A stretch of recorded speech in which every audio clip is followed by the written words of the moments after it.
When I was 25, there were two key parts to my identity. The first was that I was a man. I know, it didn't sound right to me either. I had short hair, I did physical labor for a living, and I did not make it a habit of showing up in public in a custom-tailored, fit and flare, silk-embroidered, three-quarter sleeve boat neck dress.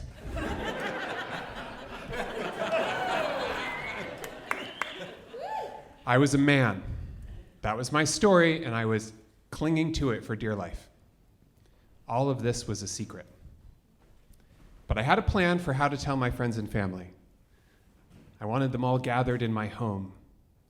I would provide a beautifully composed handwritten letter that they would each take turns reading, while I would be laying comfortably in my grave, having died of old age.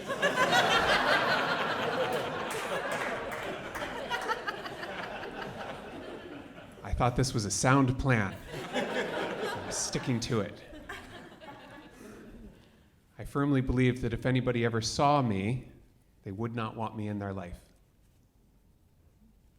Part number 2 of my identity. I was a pretentious theater artist. But Jamie, you say, pretentious theater artist is redundant. You can just say theater artist. But I assure you, I was the snobbiest of the snobby. I once told a producer that I wouldn't work on his Rodgers and Hammerstein musical because it was too commercial and conventional. I once told some actors rehearsing a Harold Pinter play, Harold Pinter, the father of modernism, that I thought Pinter was too pedestrian. And I went around telling everybody that I was an avant-garde experimentalist with a straight face. So I'm living in San Francisco at the time, and one day I'm walking down Market Street, and I see about 50 yards down a young couple, boy and a girl, maybe college age, freshmen or sophomores, and I see them seeing me. And I'm trying not to pay attention. I don't know who they are. I don't know what's going on, but they're sort of saying something to each other, and they're gesturing, and they're walking towards me, and I'm trying to keep my head down, but the girl has a bag, and she's digging around in it, and she's pulling something out. It's a notebook. Aha, I think. Reporters for the student newspaper come to ask me for my opinions on the Bush v. Gore Supreme Court case, because obviously I am a man of newsworthy opinions. And I will admit I had been rehearsing for this moment.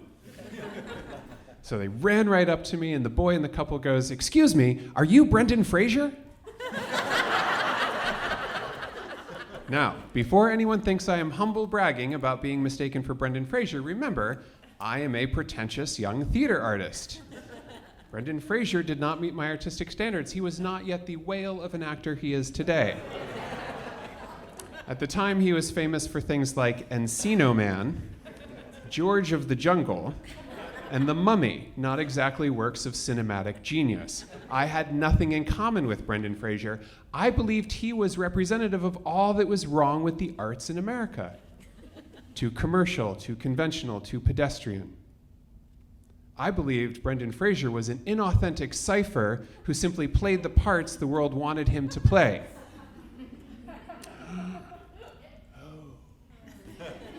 I did have something in common with Brendan Fraser. I didn't like Brendan Fraser or myself. I told the kids, "No, sorry," and I walked away thinking, I don't want to be mistaken for Brendan Fraser. I don't want to be a Hollywood leading man. I don't even want to be a man.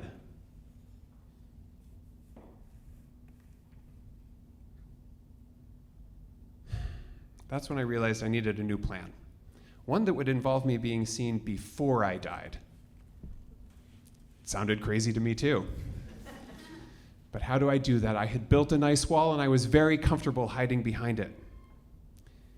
So my first idea was, I'm gonna take my friends out to lunch. One at a time, I'll buy them a nice lunch, I'll butter them up, and then when I tell them, they'll have to embrace me because I will have just bought them lunch. I couldn't do it. I chickened out every time. I just couldn't get the words out of my mouth. I just wanted to wear a dress and grow my hair out and look pretty once in a while. Why was this so hard? The irony, of course, is that I'm living this life in San Francisco. Have you been to San Francisco? If there is one city in this country where you would say it would be okay for me to show up in a dress, you would say Portland, Oregon. San Francisco is a close second. All this time, of course, I am meeting and I am dating wonderful women who would tell me they loved me. I just couldn't get the words out of my mouth. I felt like I was lying to them. And I ended those relationships one after another for 5 years. Just shy of my 30th birthday, I told myself, the next woman who is willing to spend a minute with me, I will tell them right away. Sure enough, I met a wonderful woman, talented, smart, delightfully goofy, and I told her on our second date. I didn't tell her on our first date. I'm not a monster. She saw me, and she still wanted me in her life. So I married her. Oh, don't clap for her. She didn't do anything. Thanks, honey. So that's just a few bricks in the wall, right? I got myself into therapy. It would be another 8 years before I finally wore what I wanted to wear in the light of day. Do you have any idea how many dresses you can buy with 8 years of therapy money? But life gets messy. We moved countries twice. We had kids. I worried for years what it would be like to tell the kids. A couple years ago, I sat them down. My older son, Henry, was 11. My younger son, Daniel, was 8.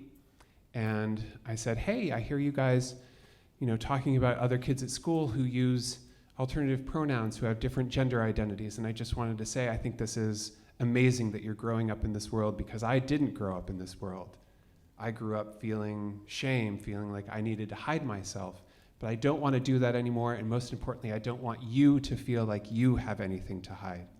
And so I want to tell you now that I identify as non-binary and gender fluid. And we had a long talk about what that means and what that looks like and what that's going to look like going forward for us as a family.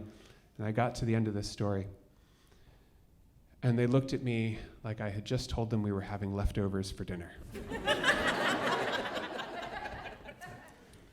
My older son said, okay, can we eat now? I said, but wait, don't you have any questions? And my younger son said, is what you just told us special?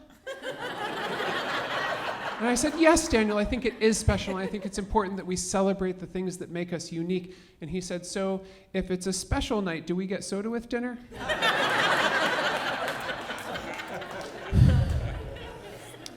Where was I?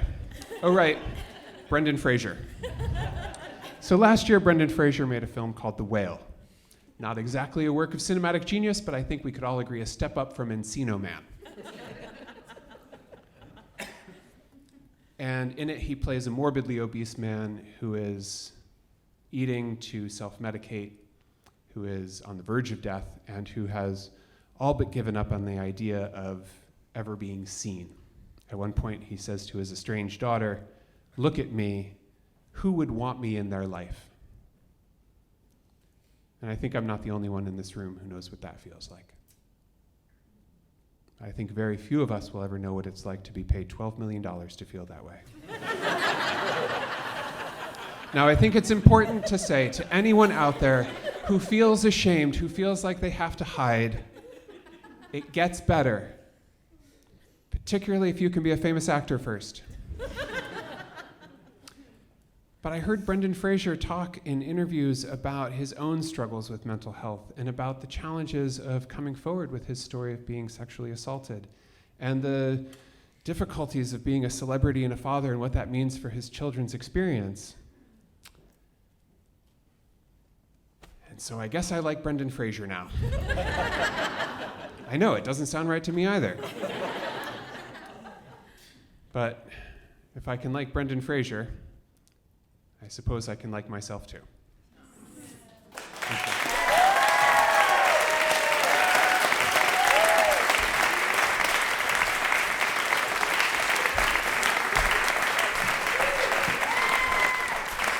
Jamie Mulligan, everybody.